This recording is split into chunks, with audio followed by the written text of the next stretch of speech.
Hello and welcome to episode number 20 of the Selection Saturday Off-Season Pod. I'm your co-host, Nick. We are missing two people today.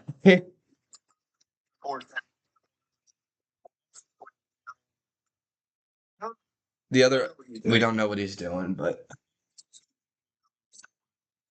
yeah, not a loaded slate today. I think it's just note card and golf. Yeah, so without further ado, it's 11:30 at night and we're both kind of tired, so we're just gonna roll through this.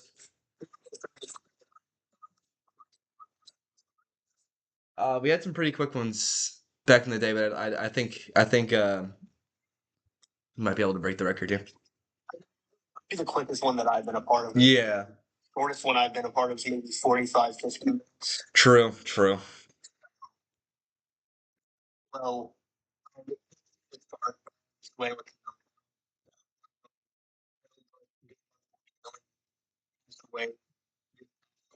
Mm-hmm. Yes.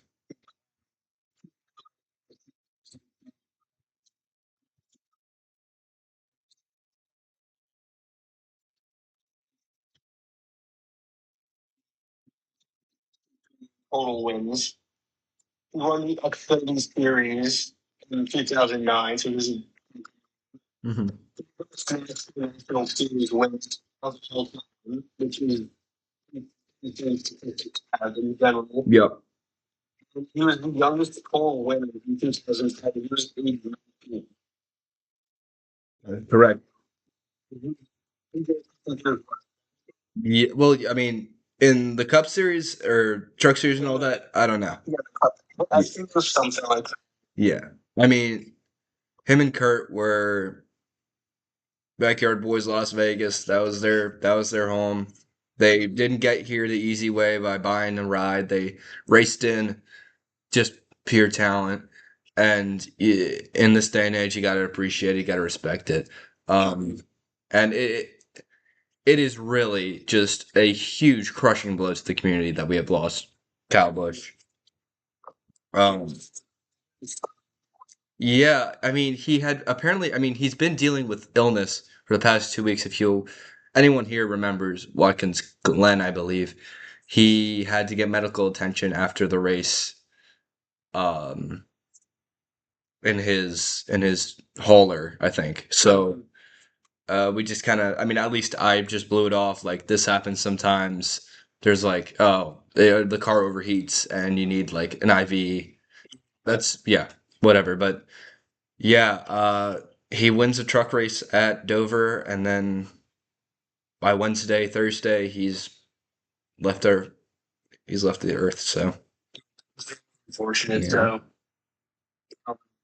So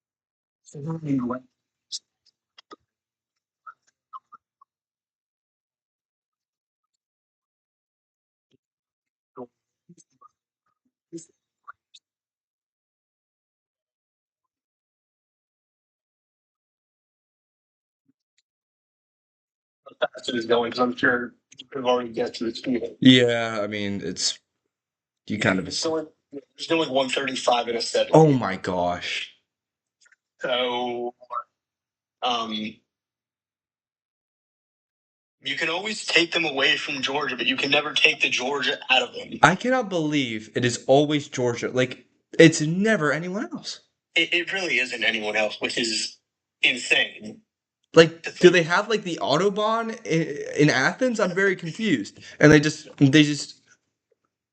I couldn't even see where he, like, the report that I saw didn't show where he was driving. I have to assume he was driving on the interstate because it was a 70-mile-per-hour limit. But like, you really have to. Well, obviously you have to try to go 135, but that's beyond me. Yeah. We stay in college football. Ed Ogeron is back at LSU as an assistant to recruiting for Lane Kiffin. Yeah, they're just bringing back everyone, huh? I mean, they're bringing back the lineup of chaos and terrorism. I'm pretty happy that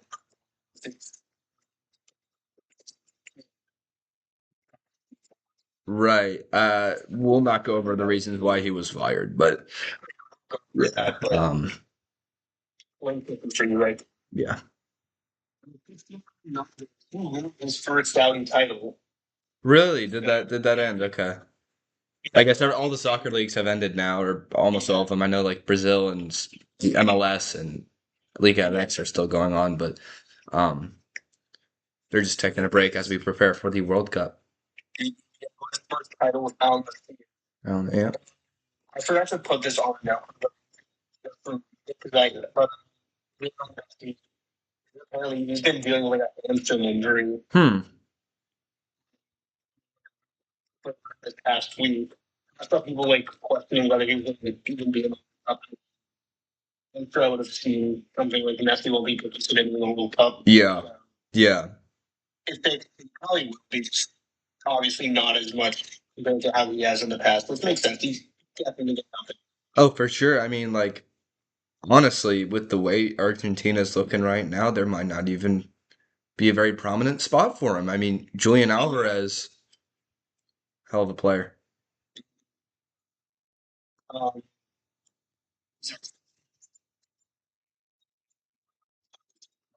Mm-hmm. for the 4 year extension.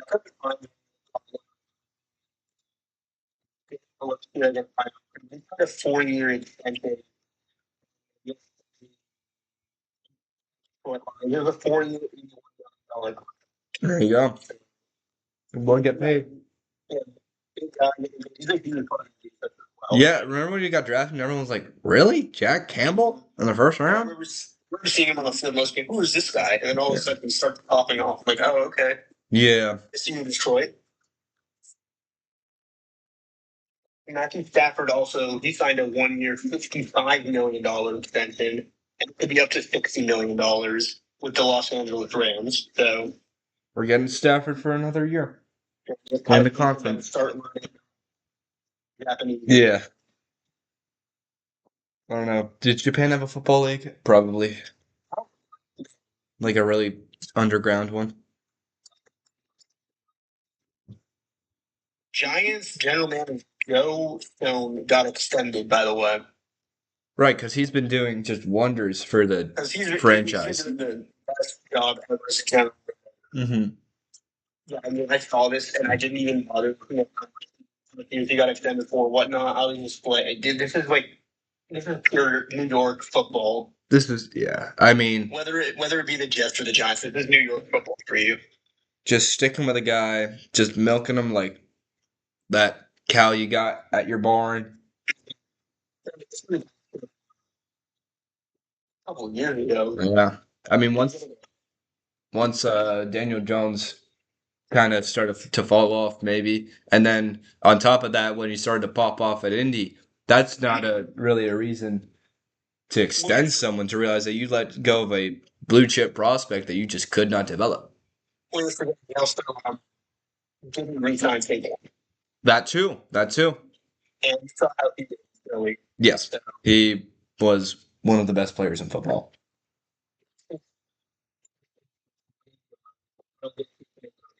Nope.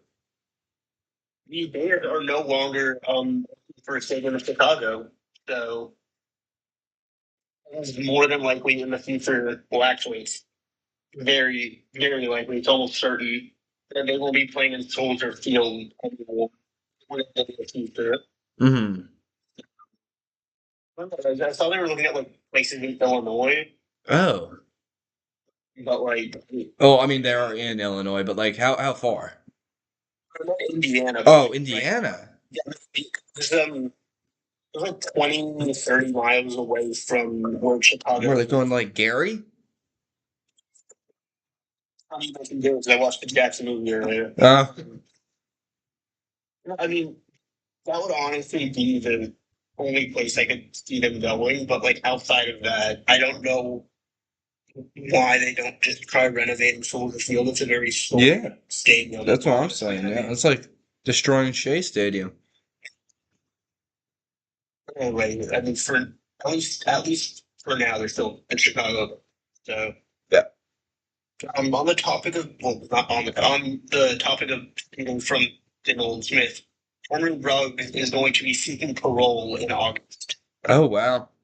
for his For his incident. yeah. Yeah. So, I mean, that's definitely something I'm very interested in seeing how it plays out, honestly, Do because you think he gets it? you might get like a reduced sentence, but I haven't seen like anything about Henry Ruggs in like the last maybe 16 months. So I don't know if I've heard. I, Yeah. I saw it and I was like, good for him. He did through Bowl Bowl. He tore his Achilles in a Philip in a yeah. Well, he tore his Achilles in the Philippines playing basketball. Wow. He was averaging 38 points a game. Holy cow. I mean, when you're built like that, I guess Yeah, you can probably yeah. he tore his Achilles, so I mean, Prayers up for Bull Bull. for Bowl Bowls.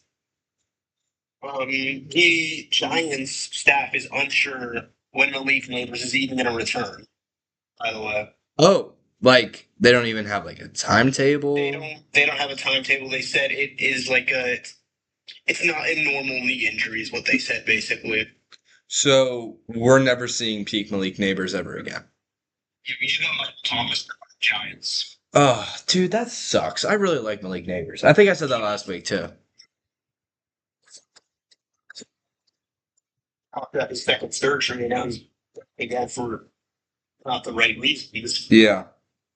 That's just it's such a shame because he's such a good receiver. Yeah. Northwestern women's lacrosse won the national championship for women's lacrosse this year. So congratulations to them. Congratulations to them. We clap for champions. For champions. Um, do they do this often? Do they win? Okay. ESPN posted about it, and you know what? About women's lacrosse, honestly. Yeah. I know a couple women who play lacrosse. What the guy's name? Like I'm a butcher. Um. Oh, I need more light for this. Oh wait, no, yeah. Felix Rosenquist? Yep. Yeah, Rosenquist won the Indy 500 this past weekend. Yeah, hell of a last lap. Saw like the clip of the last lap. I'm like, Yeah. oh my. Chasing down Dave Malukas. Just an absolute. I don't watch IndyCar a whole lot, but Indianapolis Motor Speedway is my favorite track in motorsport. So It's funny because the beginning of 500 somehow coincided with the beginning of the Canadian Grand Prix. mm, Formation lap during the Grand Prix. So if you were lucky enough, you could have caught the end of the Indy 500, and you still wouldn't have technically seen the race start for the Canadian Grand Prix. yeah, I was of course busy that Sunday, so Yeah. I fell asleep after all the fun Mercedes answered. So yeah, I was on the road up to New York. he got signed by Florida Governor Ron DeSantis. And it basically has to do with like when he was the high school coach, Yeah. kind of providing stuff for his players. Coaches are allowed to allocate up to $15,000 of their own funds now towards that. Wow. So I mean, it's huge, honestly, to see that passed. It's amazing, honestly. It's amazing as well. Teddy Bridgewater is incredible.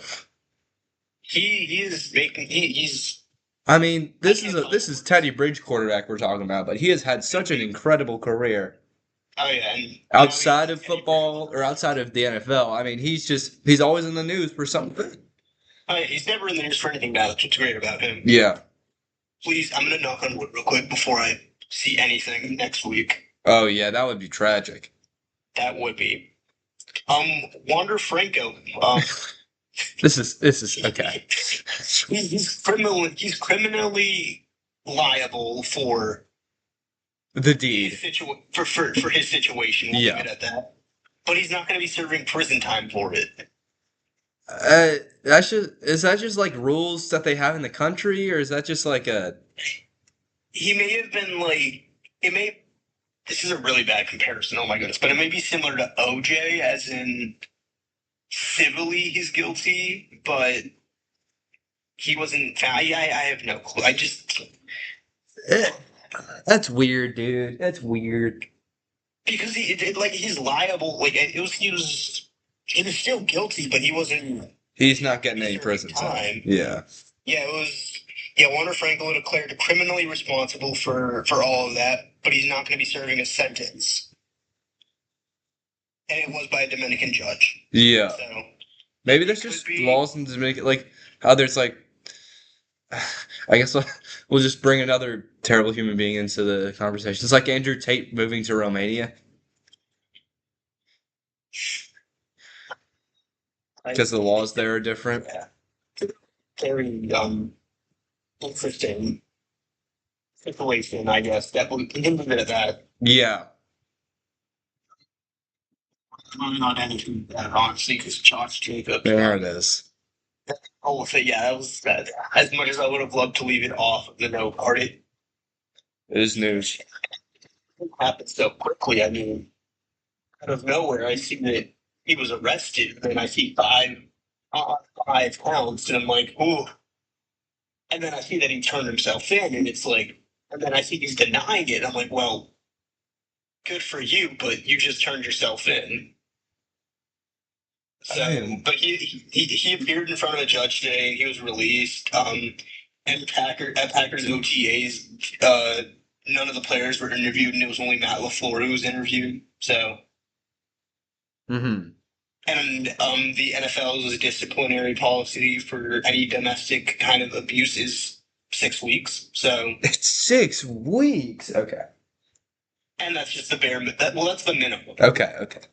Yeah, the Packers running back room right now. I know it has Marshall Lloyd in it. Let's see who else is in that fun running back I room. think I have a Marshall Lloyd autograph. Really? I think I do. Well, Chris Brooks, Marshawn Lloyd. Marshawn Lloyd would start over Chris Brooks any day of the week, by the way. Mm-hmm. And then Pierce Strong Jr. Pierre Strong. Wow. Okay. So Yeah, that's a lot of RB3s in one room. it's just the RB3 room right there. But I guess that's just what Green Bay is going for or something. I don't know. Well, I mean, they do it with their wide receiver room, so maybe the running backs can do it too. I saw apparently a reporter asked LaFleur if he was like looking to move Savion Williams to running back. TCU guy. Yeah. It just shows that we need to find literally anyone. Austin Eckler's a free agent. We can take it. I don't care how old he is. He's good. Najee Harris is a free agent. He's coming off a torn Achilles, but still. Yeah, better than nothing. It was Eckler. I don't know. I'd take my chances with Brooks or Lloyd. I would honestly. Lloyd can never stay healthy, and Brooks is a solid RB3 at best. Honestly. Hmm. Well, this is actually good news instead of all of the. Yeah, it's been really depressing today. It was that kind of week, I guess, in sports. But Derwin James is now the highest paid safety in the NFL. He signed a 3-year, $75.6 million extension with the Los Angeles Chargers. Congratulations to him. You know, we don't really talk about Derwin James as much as we do when he was first a prospect, I feel, but He's underlooked, honestly. yeah, as most safeties are. So good for Derwin. I'm a big fan of safeties. We got more good news, by the way. Joe Mazzulla won NBA Coach of the Year. So congratulations. Good job, Joe. Congratulations to him, even though they had a season of seasons. Yes. They made the playoffs, right? Shouldn't it have been like the Pistons coach? Isn't I feel like we might be overlooking. I mean, a miracle work. Yeah. The Pistons, the way they turned their franchise around is like Yeah. they deserve like a Medal of Honor for what they Yeah. I did mean, front office. Like to turn the Pistons around from a team who was didn't they lose like 20 something games in a row? yeah. That was just like they were like breaking the Orioles records even when they were losing. Yeah. Into the best team in the NBA record wise, obviously, because we'll get to the NBA later. Yeah. And this is the last bit of news, but Gucci is officially going to be Alpine's Yes. title partner for the 2027 F1 season. Gucci Alpine. Get ready to see Gucci Alpine on the grid come 2027. I feel like, I mean, they're probably going to get paid a whole lot, but that's going to be like a meme team right there.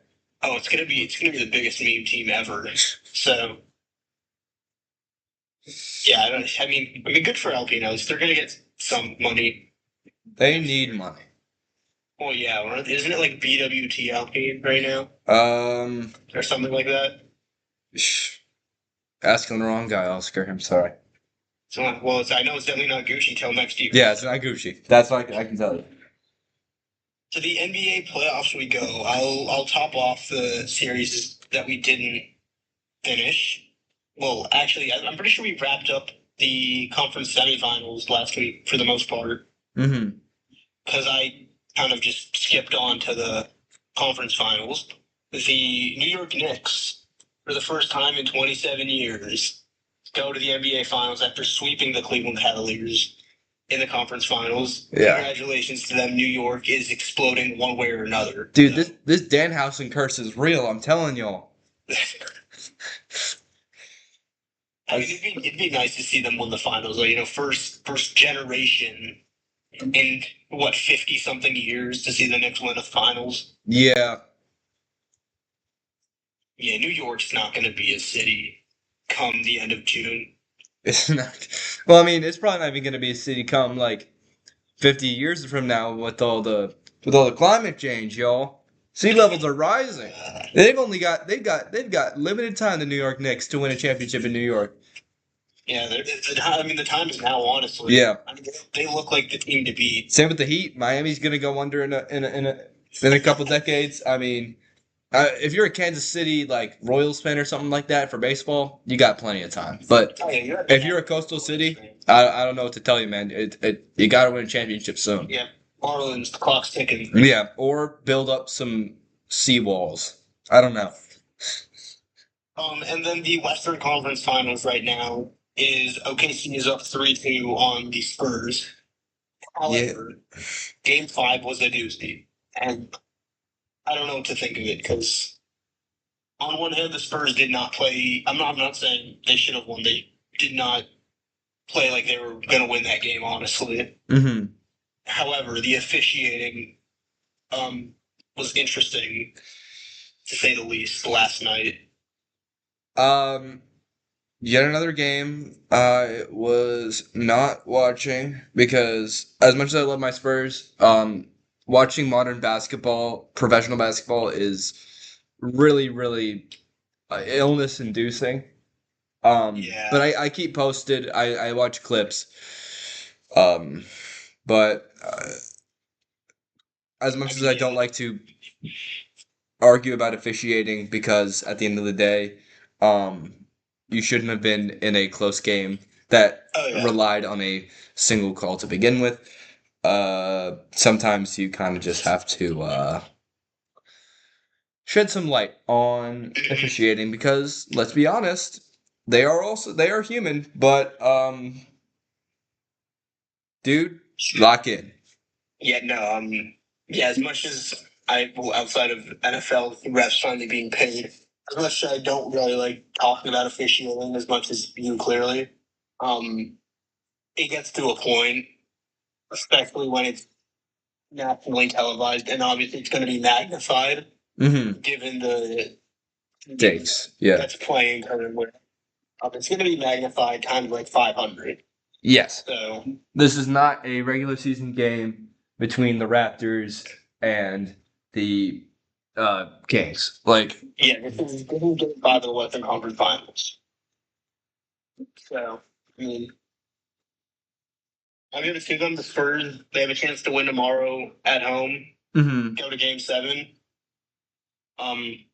I do think the Knicks still have the upper hand regardless of who makes it to the finals. So I do believe I said on this pod that I believe this game was one, the NBA championship, and two, going to go to 7 games. So I'm sticking with that prediction. It is going to 7 games. I'm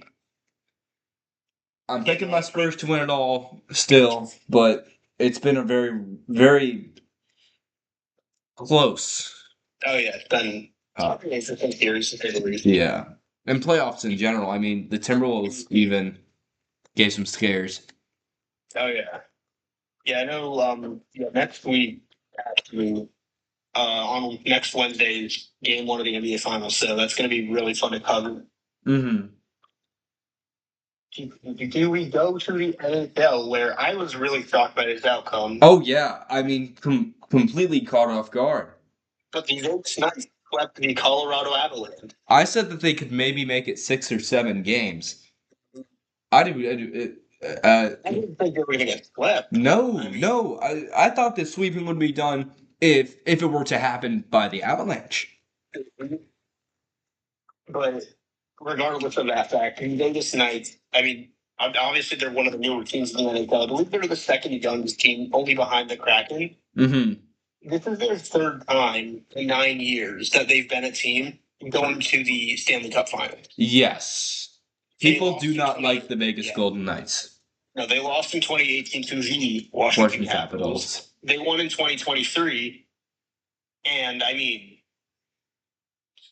you'd be hard to give me a reason for them not to win, honestly. I mean, if they took down the Avalanche in 4 games, what the hell's stopping them? I mean, not the Canadiens. Yeah, I mean, well, we'll definitely get to that. Yeah, I mean, the Vegas side, it's just so surprising. I thought their series against the Ducks was going to be like a very strong series. Yeah. And the Ducks took them to 6 games as well. Something had to have been up with the Avalanche. I mean, well, I know Nathan McKinnon was hurt during Game 3. Yeah, but like, and he played through Game 4, but he definitely was not playing 100%. But even then, you've got like 5 guys on the ice, and then sub them out. You got 5 fresh guys on the ice, and you're the Colorado Avalanche, which was like minus odds to win the whole thing. I mean, maybe not minus odds. I actually do not know what their odds were, but I mean, they were probably pretty close to it, even honestly. I mean, they were the favorite. Yeah, going into they were heavy favorites in the finals. Yeah, it did not look like anybody could even stand a chance against them. But here we are talking about them getting swept, which is insane. Mm-hmm. And then the Eastern Conference Finals, the Carolina Hurricanes are now, as of tonight, up 3-1 on the Canadiens. So yeah, the Hurricanes. I mean, they've been the team to beat the East all season. Yeah, I think I predicted a Avalanche Hurricanes final. Yeah, I'm pretty sure I made that prediction on the podcast that it was like a collision course between the two. But yeah, and here we stand. I mean, I don't know if they win though. I mean, Vegas just swept them. It's gonna be a very interesting series. Yeah, it's gonna be really hard. I mean, obviously the Canadians still have 3 games to turn it around, but in my opinion, I don't see them doing that. No, I could be very wrong. We could be embarrassed on this podcast. Oh, it's happened plenty of times before. Yeah, it wouldn't be the first time. Certainly wouldn't be the last. Yep. But it's going to be very fun to talk about.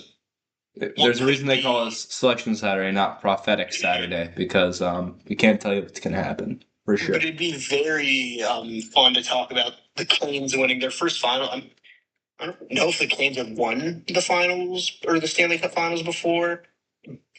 I feel like I have like vague memories of them doing it. I know they've made it and recently. Yeah, they've made it. You gonna look that up? Yeah, I'm looking it up real quick. So, yeah, be their first Stanley Cup Finals in 2006.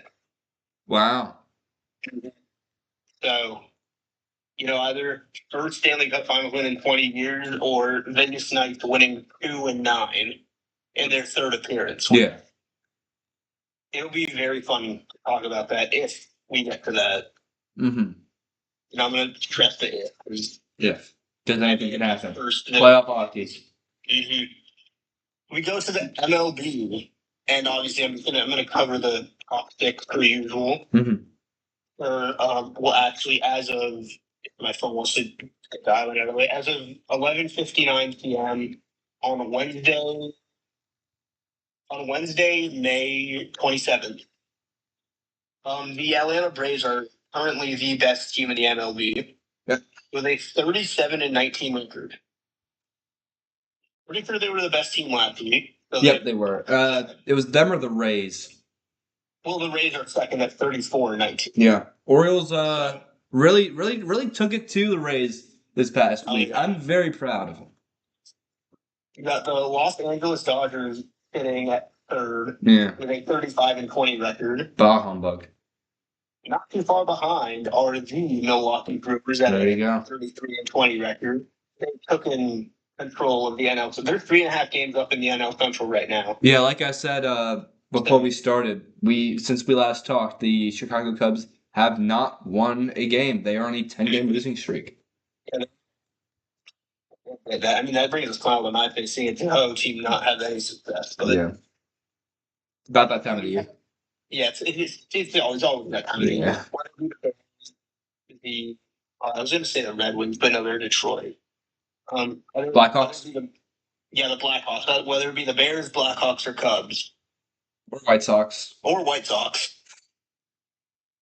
The New York Yankees are they're the fifth best team in the MLB with a 34-22 record. I got to see their stadium in person on Monday, so that was a fun little thing to see. I did not get to visit it. I did get to visit Citi Field because that's where we were. That's kind of where the collection spot of all the fans who were going to Double or Nothing, AEW Double or Nothing for all the people out there.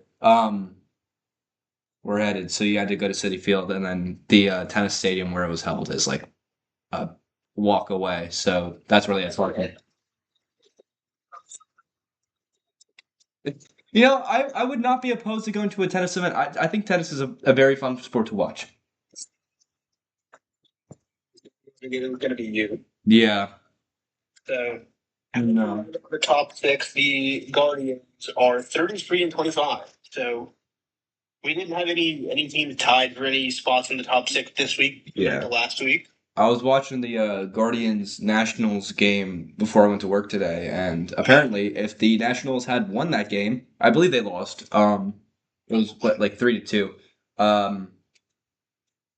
Good job by the Guardians for keeping the Nationals low scoring because they are the highest scoring offense in MLB. But if the Nationals had won that game, they would have been 3 games over 500 for the first time since they won the World Series. Yeah, it's been that steep of a fall off. Yeah, this is probably their best season yet since winning that World Series. So Fortunately, we do not. unfortunately, Tickets are skyrocketing.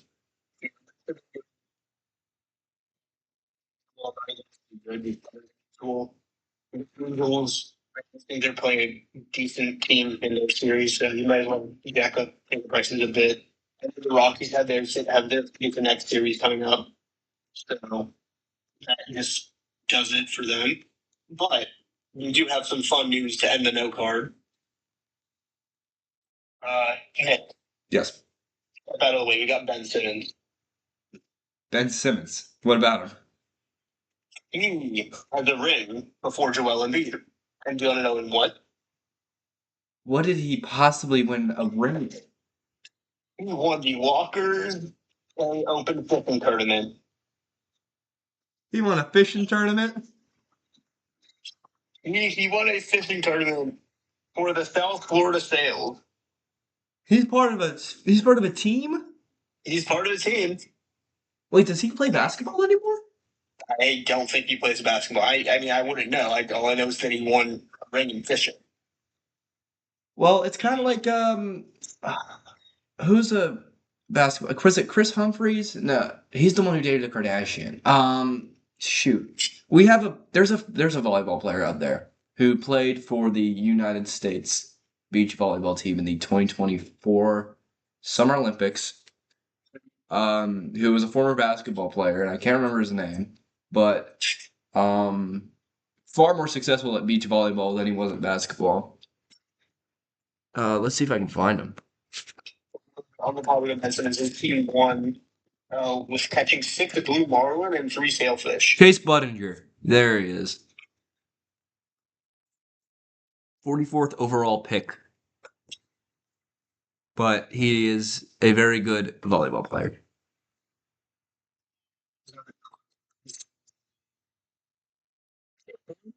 Champion.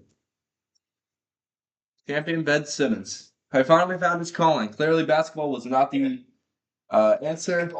I guess he trusted the process, found his true calling, left the 76ers. I mean, I'm sure the 76ers wish they knew his true calling before they used a first overall pick. Love to not use their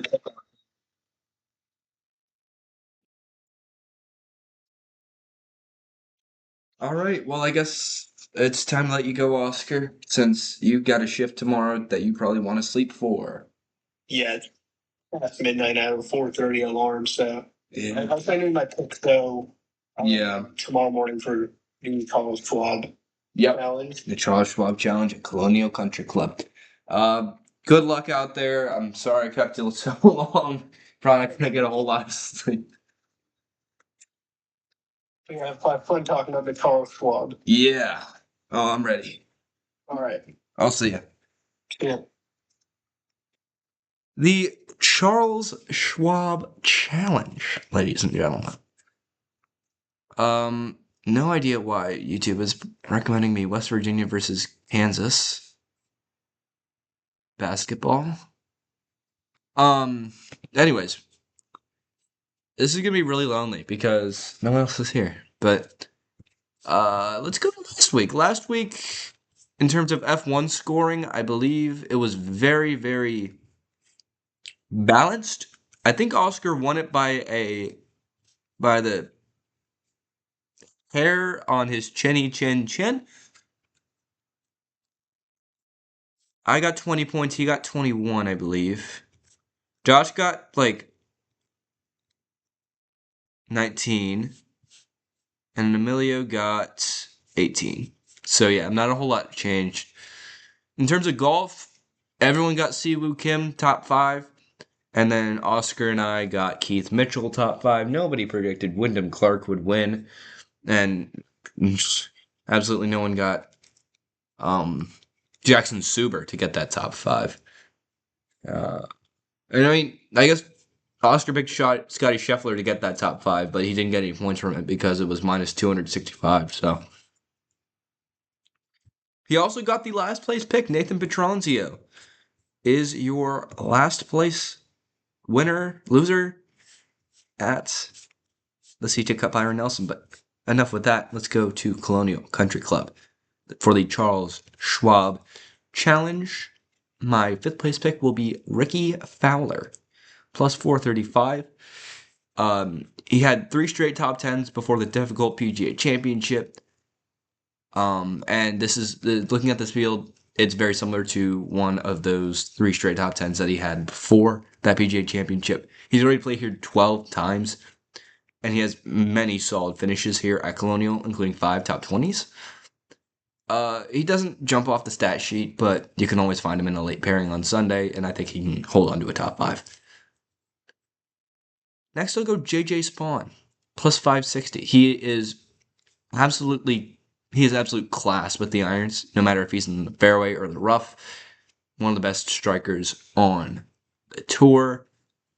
He missed cut at the Masters and PGA Championship. He's yet to make a cut at either of the majors we have played this year, but he has excelled in the same events that Ricky did, even winning the Valero Texas Open.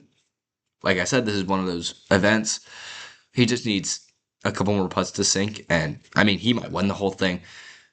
Unfortunately, his course history here is pretty abysmal, but he did get T6 last year, so there is room for hope, I'd say.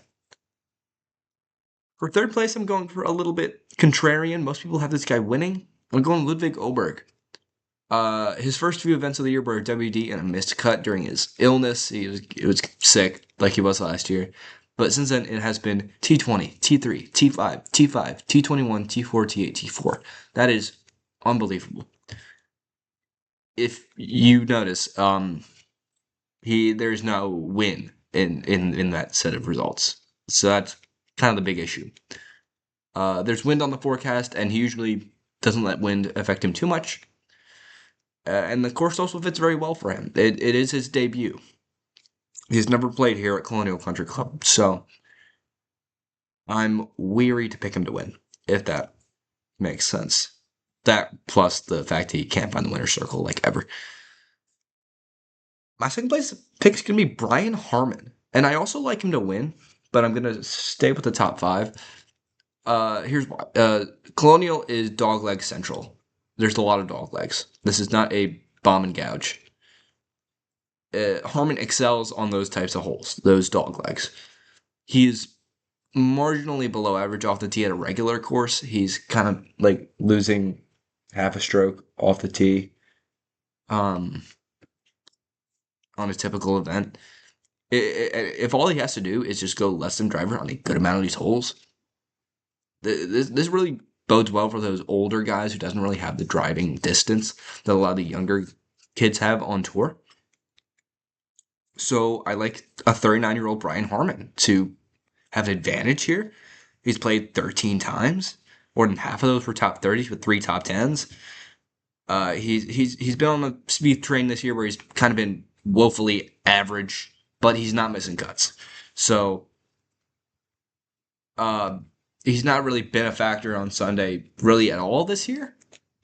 But I feel like he just hasn't found a course. This is like the first time I've ever mentioned Brian Harman on this podcast. So this is just like it's all signs are pointing to Brian Harman having a really good tournament. I also like him for a first round leader. So if you really love that, it's not my oddball, but I think he will be on the first page after the first round. Whether he sustains that, I think he can. It's always been a question for Brian, but I believe in him. And number one, my first place pick, my winner is, you guessed it, Russell Henley at plus 1950. I know, shocker. Who else? You're telling me half of what you have to do here is kill with your irons. I mean, Russell Henley, irons, driving accuracy, not driving distance. He's old. Doesn't have the driving distance of the young kids, but he can smoke it with his irons. He can drive it off the tee without getting into the rough. He's also great in the wind. He's been going through a bit of a rough patch. I'll admit it. We saw a lot of good out of Russell Henley to start the year, and then it's kind of tapered off recently. But I'm a ride or die Russell Henley guy, right? He's just been the only problem, the main problem, I'll say, is that he has been rolling the rock just terribly. He needs to make some more putts. He doesn't play this course very often, but he got T16 last time out in 2023. And I say this every time, this is the new Russell Henley. This is Russell Henley ready to break free and win the Charles Schwab Challenge. So, my last place pick will be Mason Howell. He's a promising amateur. I'll give him that. I really did like him to maybe catch some people off guard. What was it? Last week at the CJ Cup, Byron Nelson? I think it was last week. Because it was either there or the PGA Championship. I forgot which one he played. But he hasn't made a cut in a PGA Tour event yet, so just the inexperience probably is his undoing. And then my oddball is going to be Ryo Hisatsune, top rest of world. There's too many people in this market for me to go one by one and say, like, what's wrong with them and why I don't like them, because that's usually what I do with these international markets or top nationality. So I'll just say a quick word about what I like about Rio. Colonial Country Club is known for its small greens, and Rio is fantastic at managing small greens. He was also T6 here last year and hasn't missed a cut since the first event of the year. So Rio has a very good chance of beating the Hidekis of the world, the what? No, Robert McIntyre isn't rest of world. I'd have to take a look, but I think the only guy ahead of him in the odds was Hideki, and I can actually probably just look at his stats and tell you what I don't like. Let's see, where's Hideki here? There's Hideki. I guess just the recent form, right? Let's just look at it real quick. Matsuyama. Right. T26, 71st, T53, T12, T21, T27, T41, T20. It's just not been a Hideki year. I mean, he got second at the Phoenix Open, lost to Goddard on a playoff, but ever since the Pebble Beach Pro-Am, it's been pretty lackluster, I'd say. I mean, lackluster for Hideki is like getting top 30, but like low top 30. So I'm not doubting Hideki. I'm just saying I like Rio a whole lot more. I think I'd like Tom Kim more. Anyways, um, that'll do it for this episode. I guess I have to send y'all off. So, um, gosh, I don't know who. Okay, San Antonio Spurs. I'll end up with a hot take. Sure, why not? San Antonio Spurs taking to Game 7, obviously, and then Game 7, we're gonna see a little bit of a an unsung hero kind of pop off. Now, maybe not pop off, but make more of a difference than he does usually. I'm saying Harrison Barnes. He's not injured, is he? I think he's playing. Harrison Barnes pops off, and by the end of the game, it's really close. And De'Aaron Fox leads the Spurs, scores 12 consecutive points to lead San Antonio to the finals.